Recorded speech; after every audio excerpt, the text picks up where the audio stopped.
Hello, everyone, and thank you for joining us today. My name is Megan Kennedy, and I'm the Director of Philanthropy Programs at the Global Philanthropy Forum. The Global Philanthropy Forum is a network of peer learning organizations based all around the world who are focused on international causes in their giving.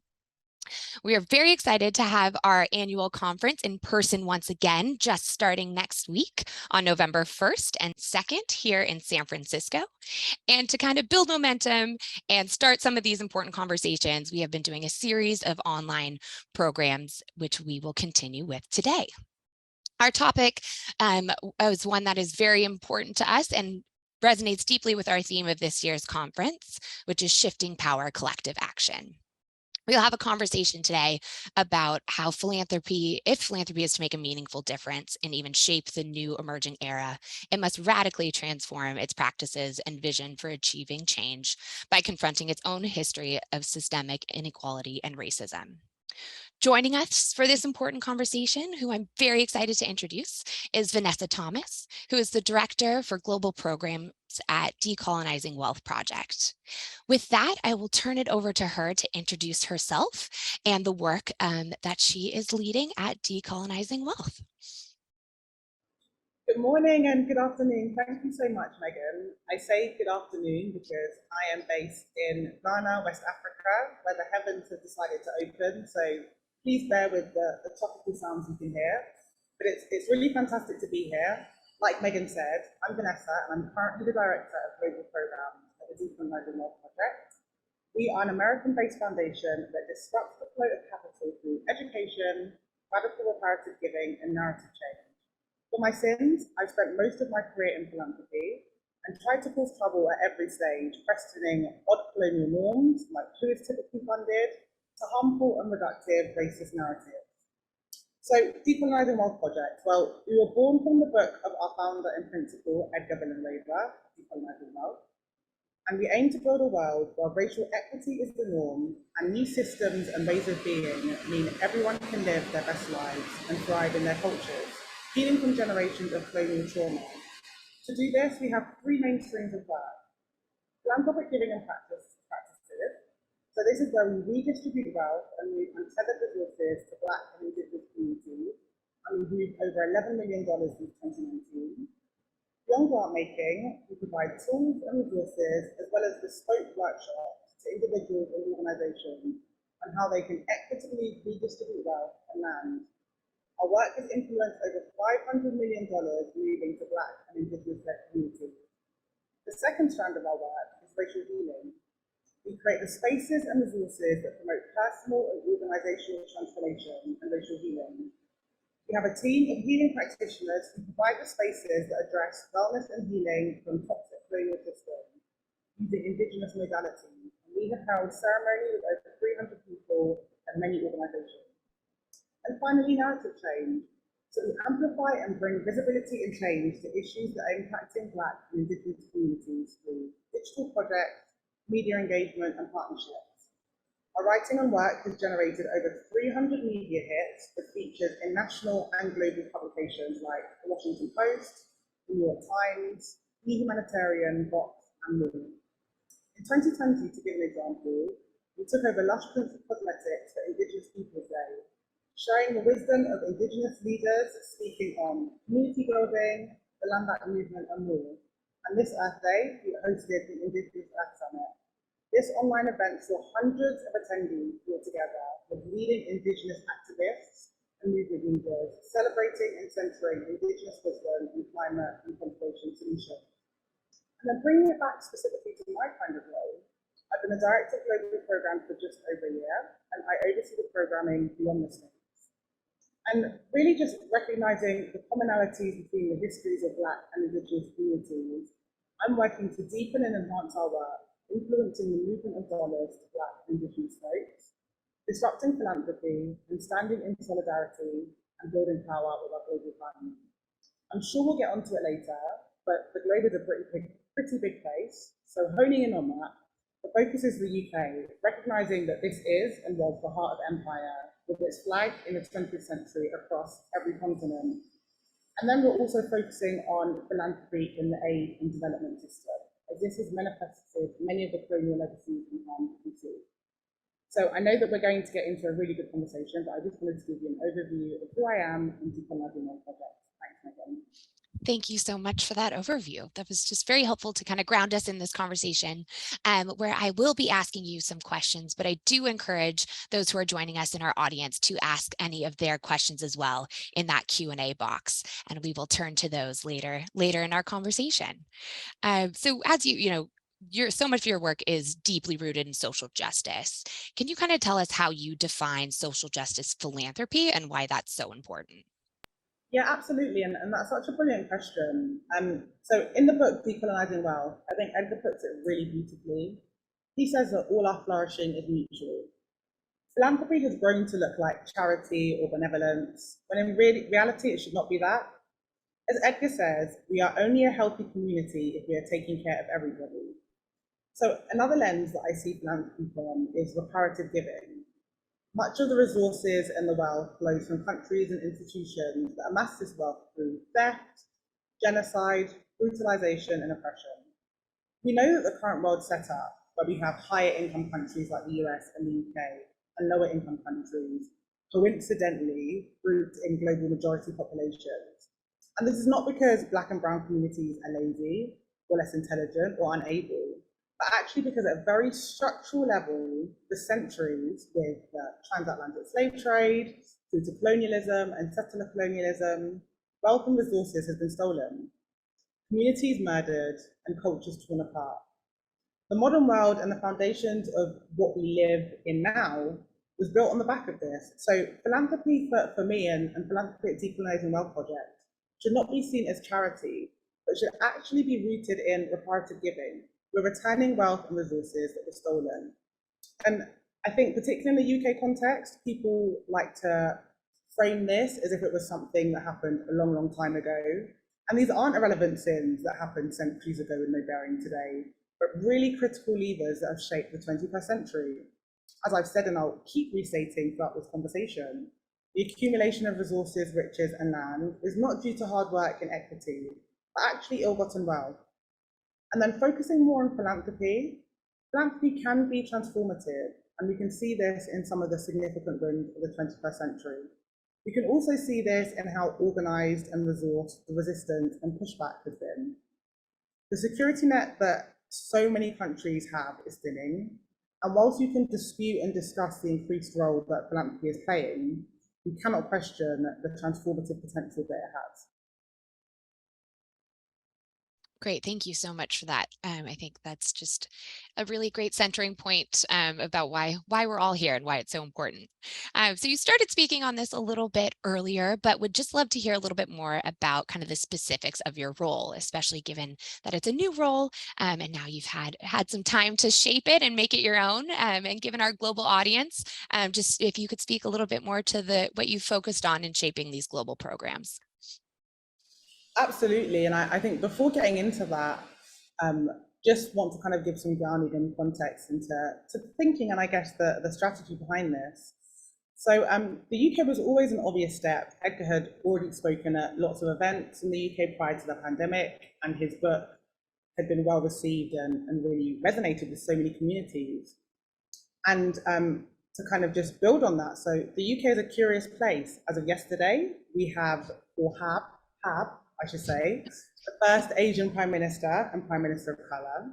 And yet, if you speak to many people of colour on the ground, they'll tell you that racism is far from over. And in fact, it's not really discussed in the mainstream. In 2020, the UK saw thousands of people from across the country take part in the biggest racial injustice protest the country's ever seen. Whilst institutions, government, and the mainstream media are double downing on their refusal to address racism, all the impact that colonialism and the empire has had in shaping the country, with in fact 1 in 5 British people thinking the empire was a good thing. So simultaneous to this, you see many foundations for the first time grappling with their histories, ways of working, and the fact that racism can no longer be seen as this thing that happened over the Atlantic in America. So you have these two really concurrent realities of both denial on one end and then interrogation on the other. And I know I've noticed this again, but just to really emphasize, because I think people sometimes downplay the kind of impact on these things in the UK, but the accumulation of wealth in the UK was not due to hard work, but very much a case of exploitation, violence, theft, and other horrors. And the result of this is really tangible. You see this in the stats showing how Black communities, for example, are poorly housed, have less household income, are over-policed, have limited social mobility, etc. And then honing in specifically on the charity and philanthropic sector, 9 in Black-led organizations in 2020 were at risk of closure due to the years of chronic underfunding. The corporate sector is more diverse than philanthropy. In fact, philanthropy in the UK is getting less diverse. So I give that grounding just to say that there is a lot of work to do here. And then kind of segueing slightly to the side and looking at philanthropy in the aid and development sector. So we very much see that many of the harmed and colonial tenets that we talk about replicated, and in fact more pronounced here because you have the racialized dynamic. So you have wealth often moving from global north countries to global south countries, again inhabited by Black and brown communities. So then looking at all of that, what are we doing? Well, spent the last year and 4 months or however it's been, really deepening and building relationships with partners and organizations in the UK and more broadly in the kind of global aid sector, really listening to see what the needs are, where the gaps are, and where our platform can add value. As much as I was born in London and I've spent my kind of career working in international aid and philanthropy, it's very clear that we don't want to just parachute into context in the way that some of our peers in philanthropy do and pretend we have all of the answers and the solutions. We really wanted to listen and hear what was necessary first. And what we've heard is that foundations in the UK and both in global philanthropy are still grappling with how to really meaningfully shift power and how to redistribute wealth in an equitable way. We're also hearing that Black and brown folks need the safe spaces to heal and to grieve because so much of this work has been shouldered by us. And yes, of course, we hope to move money through our fund distributed Liberated Capital, which I'll talk a little bit more about later. But we also see more urgent opportunities working with existing foundations. I think in our sector, philanthropy love to always say, let's just set up a fund, let's just set up a fund. And whilst we do want to set up a fund, there are existing funds who we want to work with to fund in a more equitable and racial justice lens focused way. So that's one prong. And then Edgar and I spent some time in London this May, and we met with over 15 foundations, all on varying journeys in their racial justice work. And we also had the opportunity to speak to different Black and brown thought leaders and activists in the sector. We held our first post-COVID event in person, which was very exciting, and we brought together different speakers from the UK and also the US, exploring racial justice and philanthropy on both sides of the Atlantic. And then in terms of just events, so Edgar and I are probably at a couple of global events each month, and we're also currently working through a specific Decolonizing Wealth workshop, which looks at the history and the context of the UK, how it even came to be that there are so many African and Caribbean and Asian folks in the UK, why we're even there, how a kind of structural and systemic and legal way the UK has kind of discriminated and put different ethnicities and races in different kind of periods. So using that workshop and then focusing on how we can kind of redress and acknowledge our history and the history of the wealth of so many foundations, but move this in a reparative and healing way. And of course, we have our own Decolonizing Wealth event. So most recently, we had an event called Philanthropy So White UK, where we brought together leading chief executives and directors of UK foundations, talking about their role and their work in just understanding their privilege, white supremacy, and how they can genuinely lead anti-racist foundations that support racial justice internally and externally. And I'll make sure I drop a link in the chat before this conversation's gone, because it was a really moving webinar. The panelists were really honest about their work, the shortcomings, the challenges, but also the opportunities in a way that I've just not seen in a UK context before. For folks that aren't very familiar with British culture, we like to say, keep calm and carry on, which just means that we don't discuss challenging things, we don't discuss racism, we don't discuss the empire, we just have our rose-tinted glasses on and keep on moving forward, which we know, of course, is very harmful. So it was just so moving to see leaders be so honest and vulnerable in talking about their work, where things have gone wrong and where things are kind of progressing nicely. So definitely check that out. And then kind of beyond the event, Edgar was recently interviewed by the Alliance magazine for their decolonization edition. And I interviewed someone called Professor Marai Larissy. She is a UK activist who has been calling for reparations and reparative philanthropy in the UK for absolute decades. And then kind of moving again slightly to global philanthropy, we see, and I'm sure a lot of you on this call resonate, but we see a lot of the words being used, but this is not actually materializing in the practices changing. For example, Black feminist organizations still get less than 0.05% of the pie. That doesn't even make sense as a percentage. Everyone is saying decolonize and shift the power, and yet the power is not really going anywhere. So we're working on how we can truly kind of disrupt and shift this. I'm conscious, Megan, that I've been talking for absolutely ages. No, so no. I think you're hitting on exactly, the things we here at GPF really care about is facilitating those kind of more challenging conversations and convening people together to share their experiences and thoughts to really push forward the needle so that we are seeing changes across the world. And that leads into kind of my next question, which is just a big part of your work as well is narrative change and really the power of storytelling. So can you just speak to what that looks like a little bit in your work and how it is so critical in really shifting these power dynamics and, as we said, kind of facilitating these critical conversations? this is such a brilliant question, and it's not something that we get the opportunity to talk about a lot. So thank you for asking, Megan.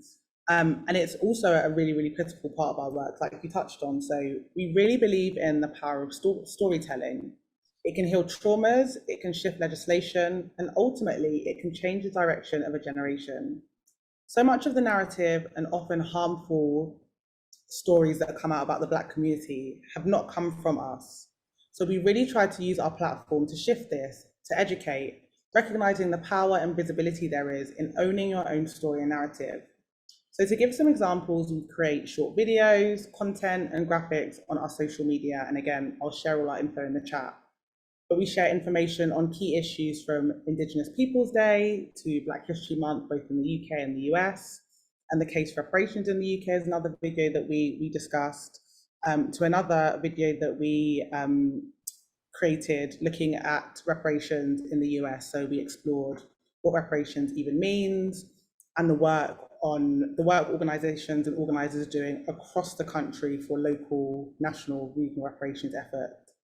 And this element of our work is really crucial because we understand that to see a world free from racial trauma, where everyone can genuinely live their best lives, we need to be able to shift the narrative. To use the UK as an example, much of the neutrality and in fact pride, I guess, that people see when they talk about the empire, well, it's simply because folks just don't know the true history. The misinformation and lies has meant that for most people, including global majority of communities, the empire has meant trains, infrastructure, Christianity, and not many know about, for example, the genocide in Kenya, which inspired concentration camps in World War II, or the UK state-sanctioned famines in India. So we see our role and platform to educate and really shift the narrative just as important as moving money, and believe that through both of these prongs, a more just world can be realized. Shifting a little bit to some of kind of your experiences, you've now been in the philanthropic sector for quite some time, many years, as many of those joining us today have been as well. So I would just love to hear a little bit about your reflections and kind of what you're seeing, if you're seeing more of a shift in general, or at least the start of a shift to more equitable and community-centered practices, and if you had any kind of examples of any kind of promising and hopeful stories to share with us today. Another great question, and something that I love to talk about, because yes, I love reading Philanthropy for Filth and talking about all the ways we need to do better, but there are some really brilliant examples of ways we are doing better. And I think my role really allows me to kind of see the intersections in both the UK and the US and more broadly. So yes, so to give a kind of example of something that our work has been able to push and inspire, Responding directly to the call in Decolonizing Wealth, the Bush Foundation, a funder many of you guys know working in the States, has seeded $100 million to two community funds that will address wealth inequity. These funds will invest directly in Black and Native American individuals and organizations, with the goal of this work to build stability and generational wealth. And then additional to this, there is $50 million through their regular grant making, which is aimed at the root issues of the racial wealth gap. And what's really encouraging here is that this is just a regular mainstream funder going beyond the platitudes, going beyond the words, and genuinely relinquishing power and control. So the two community funds are Native American and Black-led respectively, with deep connection to communities in that region. And then bringing it over to the UK, which I always like to do because it's encouraging to see the work happening in my regretful hometown. So there seems to be really exciting emerging work in this. I'm encouraged by how transparent the Joseph Rowntree Foundations have been on the difficult and complicated journey that they're on in addressing the history of their wealth, and also how they can make amends and redress this. And again, I'll plug Philanthropy So White UK because Joseph Rowntree Foundation, one of the speakers there, I think it's a really insightful webinar to hear about that organisation, but also some of the other foundations who are critically doing the work on this. And then there are some really exciting funds that have emerged in the last 2-ish years, I guess. So in the UK, we have the Baobab Foundation. They are the UK's first Black-led foundation, moving money to Black and global majority-led organisations. And then the Black Feminist Fund, who I'm sure you're all very familiar with, who are doing the Lord's work in resourcing Black feminist organisers and organisations globally. And I'm really honoured to be involved with both of them. I'm just excited to see how they can disrupt what sometimes feels like quite a stagnant sector. It's just good to know we're moving forward and that there's some prominent examples of that. So thank you for sharing those examples, and encourage everyone joining us to look them up and see if they can support their work. Also kind of leading into that, you've mentioned it earlier, but Liberated Capital. Your organization has really helped in these efforts to make these big shifts in the sector, and to kind of both put in practice and teach others practices of redistributing wealth, and building an Indigenous and Black-led philanthropic infrastructure.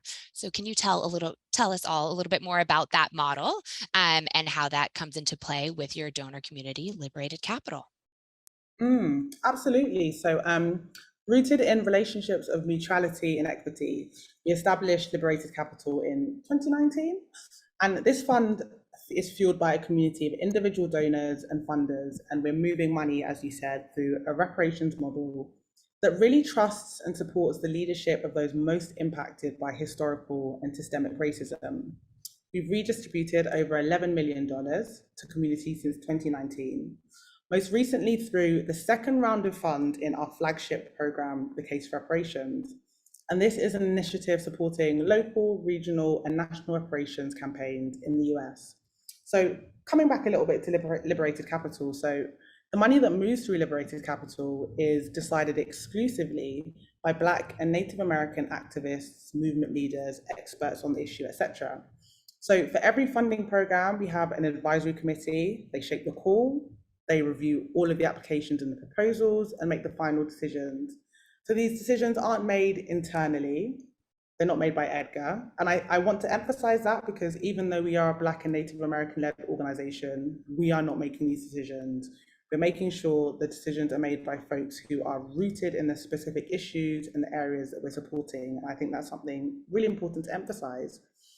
And what's really beautiful is we really try to bring our Liberated Capital individual donors along this journey. So part of the fund, as I mentioned, will be from institutions and foundations, but we also have a donor circle where individuals who are committed to collectively healing the wounds of colonialism and white supremacy can donate however much they can, monthly or just a one-off payment. And then we bring them together regularly to share updates on the work and where their money is being resourced. But also we bring them together to do the work themselves. So a couple of weeks ago, we hosted a Money is Medicine webinar where Liberated Capital members could connect with each other, but also learn more about how federal policies have fueled white supremacy.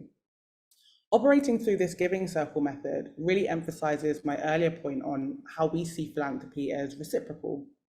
Often, when individuals with wealth commit to a process of learning and owning their relationship to money, it's done in spaces with their peers who are a similar age, socioeconomic background, race, etc. And Liberated Capital really tries to bridge this gap, bringing together those with wealth with communities that have been harmed by how that wealth was accumulated. And this really aims to be a transformational process that incorporates Indigenous practices of healing. So the stages to grieve, apologize, listen, represent, relate, invest, and repair. And again, for all of the programs and things that I'm talking about, I'll make sure I drop links into the chat so that you can find out more information and read all about it. Wonderful. Thank you. And with that as well, speaking of the chat box, do encourage everyone in the audience to please share your questions with us in the Q&A box. I'll be turning to those in a few minutes. Have a couple more questions for you first. So as we mentioned kind of earlier in the introductions, the theme of this year's conference is Shifting Power, Collective Action, which just, resonates so deeply with the work that you're doing. So kind of, can you speak to a little bit about how Decolonizing Wealth puts this into practice, and taking a step further, how would you encourage those who would like to join in on those efforts? Great question. So we're in a really interesting period where philanthropy has woken up to racism, but then it also still doesn't really want to relinquish power or control, as that is the deep and the hard stuff, right? So I think I just say, firstly, if you're about any kind of social justice, or if you claim to be about any kind of social justice, the thread throughout all of your work should be centering racial justice, as the former doesn't happen without the latter. It's not a case of setting up a COVID fund to support Black communities and then bam, tick, done, move on to climate change, but something that should really be weaved throughout your entire way of working. And some practical points on what this could look like. Well, in all your funding, you really need to center lived experience. For example, you trust that Black disabled folks, yes, you can be Black and disabled, are the best people to determine what a funding program to their community looks like. And I don't mean bringing them in at the very last stage to rubber stamp the final decision or direction that you already determined, but weaving this lived experience in from the get-go. I've already touched on the fact that there's barely any diversity in the philanthropic sector, and that is alarming. And whilst representation politics isn't it, and we know this, philanthropy does need to look radically different. Where you don't have the staff representation of the communities that you're supporting, whether centering lived experiences through advisors, a committee, or consultants, you better be paying them, and paying them competitively for their expertise, as this is expertise. And it will really allow you to meaningfully invest in a transformative and safe way. And then beyond funding, what knowledge systems do you lift up? And are you still viewing funding through project cycles? We know that social justice isn't linear. So if your organization views impact and its success in output and numbers, and then the work being delivered in a nice bow in a 3-year lifetime, this needs to be reevaluated.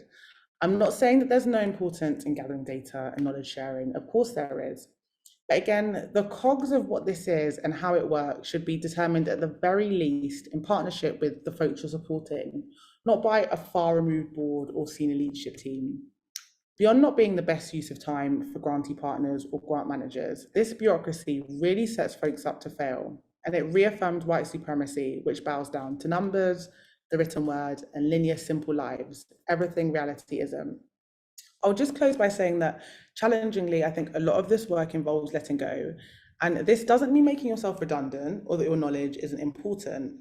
Rather, I look at it as pivoting the role of your organization and individually to one that amplifies the voices of those excluded, trusts and funds courageously, and works in partnership. This might mean that you often follow rather than lead, that you listen rather than talk, and you forge relational, not transactional connections.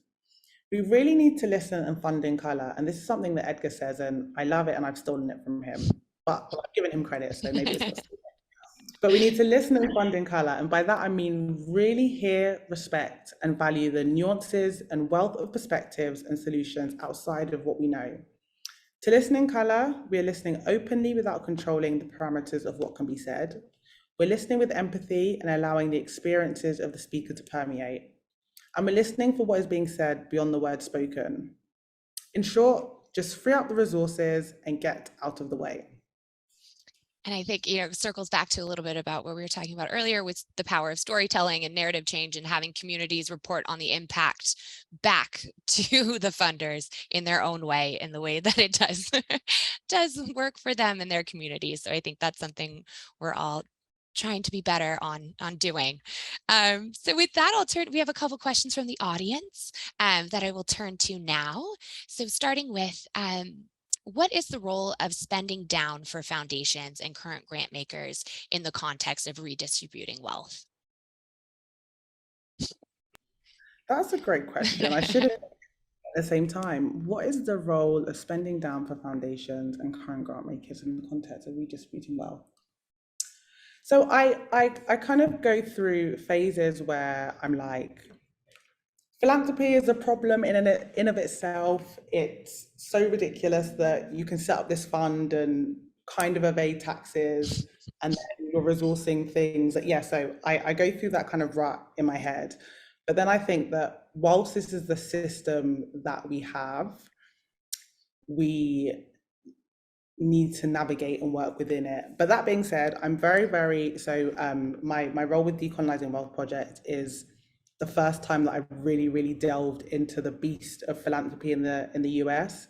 And that being said, I'd really encourage every foundation to look at their work that way. It's very problematic to view this work as something that is forever and you'll be ticking along and we'll just appoint another chief exec in 10 years, and then after that 10 years, and in 300 years your foundation is still doing the same thing. I think that's really problematic. I think we should all view this work with the lens of, we're trying to create a just, racially just world, and to do that we have to see an endpoint, and to see an endpoint we have to interrogate and recognize our role and our institution's role in perpetuating things. So I think the goal of every foundation should be to eventually spend down all of their money. It shouldn't be to continue to accumulate that wealth, even if the investments are environmentally and socially conscious friendly, even if all those things are true, we know how intricately linked capitalism and racial injustice is. So the aim shouldn't be to just continue perpetuating that. I think we should all look at the lens of, how can we make ourselves redundant? Okay, planning to do that, this is how we can get rid of and redistribute all of the wealth. And I've been really encouraged in reading about different foundations in the US that are exploring that. Just yesterday, I was reading about a European lady who, I think she's going to inherit millions and billions. And she's like, I don't want to just set up a foundation and my family live off this forever. I want to get rid of it ASAP. So yeah, sorry, I think I went around there as I was thinking through the answer, but it's a really brilliant question. And a very good answer, kind of taking us through all aspects of the process. But I think that is yeah, that is something we're seeing a lot more here in the States, are these ideas of spend down foundations. And so it's encouraging to hear that more people are joining those efforts and kind of thinking a little bit differently and thinking a little bit more bold, is something that we'll be, kind of talking a lot about at our conference next week, being a little bit more bold in your giving practices. So this was a great tee off for that. Another question from the audience is, in what ways are you seeing the sector move that is giving you energy to continue this work? And what is missing to truly shift this power? Yeah, I think, again, that's another brilliant question. And I think I listed earlier some examples of foundations both in the UK and the US who seem to be meaningfully doing this work. So I mentioned Bush Foundation with their $100 million. But I think what's most exciting for me is having an ecosphere and environment where, in the States and also globally, we're seeing Black-led foundations with real big bucks able to redistribute and move money. So I've mentioned the Bao Foundation, I've mentioned the Black Feminist Fund, and what I find so encouraging is we're not talking about a $1 million grant and then we move on to climate change as the sector is just so fickle, but genuinely thinking about how can we really move resources and wealth to build power in communities where this has been stolen. And we know that this is the best way to kind of enact social justice is when it is lived and breathed and done by the communities who are feeling it. So it's really, really exciting seeing these foundations crop up. It's really exciting seeing other foundations have conversations about how can they support them. So I mentioned that I'm involved with both of them, and it's been great to have conversations where foundations are like, actually, yes, we are working to make sure that our organization really lives its values and enacts kind of racial justice, but we are never going to have the lived experience and expertise that you guys at the Black Feminist Fund are going to have, because we aren't Black women living in Ghana, Nigeria, the UK, America, Senegal, whatever.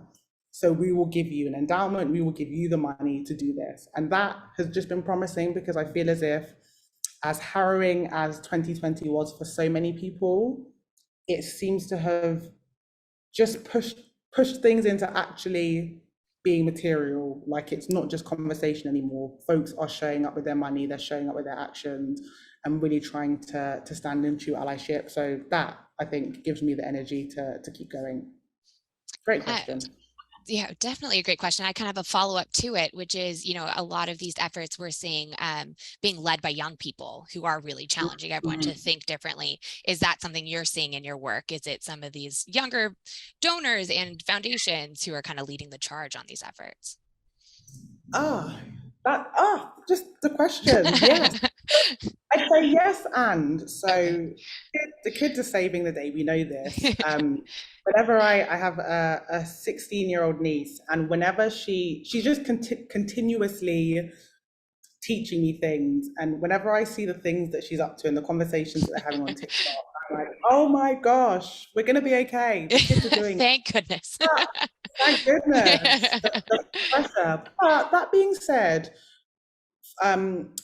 credit needs to go where credit is due. Like, we are standing on the backs of giants who have been navigating and pushing through such difficult circumstances. And whilst the environment is still challenging and there's lots of resistance and hurdles that we're coming across, previous generations and legacy organizations and older folks kind of walked so that we could run and have some of the conversations that we're having now. So yes, the kids are saving the day, but also we're standing on the backs of many giants and thought leaders and activists, etc. Yeah, that's a great way to put it. They have forged the path. So just glad that it's being continuously moved forward, and that it will be, if the young people are telling us anything, that they will continue the charge as we move forward. We have a couple more minutes. If there's any lingering questions from the audience, I will keep my kind of eyes on it. But that kind of leads me to another question is, for some of maybe our attendees or those in our network who are working with, fellow board members or fellow colleagues who are a little bit hesitant to this work, or who are, kind of slow to want to have these challenging conversations, do you kind of have any advice or ways that they could kind of kick off these conversations? Yes. So to just note again, some of the work that we do is kind of developing bespoke workshops which help individuals, but also organizations, grapple with and go on this journey. So please just reach out and we can continue this conversation. But yes, something that makes me laugh about philanthropy is often, to get things moving, folks just need to be shamed into it. So the work of Decolonizing Wealth Project is no longer seen as radical or really on the fringes. It's a lot more normalized. It's now just seen as, and finally, good practice to have participatory models and trust-based funding.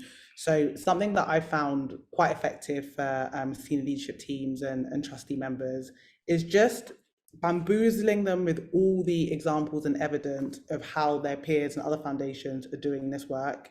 It then makes it seem less scary, because you're not navigating an unbeaten path, and also you're shaming them into saying, well, if Bush Foundation, if this foundation, if that foundation can do it, why are we still cribbling our hands about funding directly to Black-led organisations. So reach out, we can have this conversation. The workshops are really tangible and give kind of direct examples of ways that we can do this, but also good old shame. All our friends are doing it kind of model. Yeah. There we go. That's wonderful.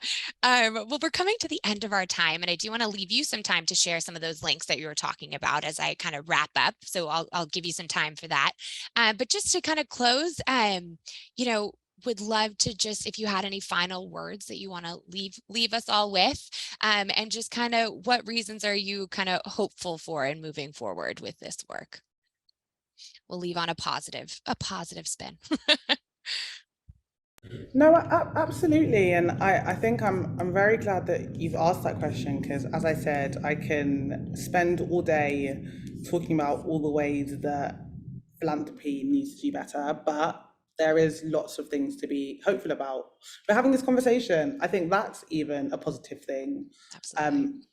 And also, just so often it feels as if the kind of resistance and the pushback that we're getting to this work is getting harder and heavier and more slick. And whilst it absolutely is, I think it's also a reflection of the fact that the work that we're doing is making a mark and it's progressing. If you told me 3 to 4 years ago, foundations in the UK or the US would be able to say the word white supremacy without collapsing, or just talking about reparations or participatory funding, I would have been very skeptical, but we're here. And critically, we're also seeing practices change and the money move. So yes, the resistance is building, but I think that also just shows that the work is getting somewhere and that obstacles and racists are having to work even harder to block it. As I kind of touched on earlier, the work that we do at DWP is much more normalized now, and it's no longer seen as something that's radical and on the fringes, but actually just standard and good practice. So there's lots of things to be hopeful of, and I've given examples of foundations on both sides of the pond who are doing this work. And whilst much more work does need to be done, and much more needs to be done rapidly to kind of address the climate emergency and increasing inequalities, we're on this journey, we're on this ride, we're doing it, we're working on it, we're having this conversation. You guys are all here, you've all turned up, and unless you're in the wrong room, it hopefully means you're kind of interested and committed to this. So I'm just hopeful about the fact that we're showing up every day and doing this work, and the needle is moving slowly but surely. Well, I can't think of a better way to close, and to thank you for being part of this conversation, for joining us to have the discussion. It's been so lovely.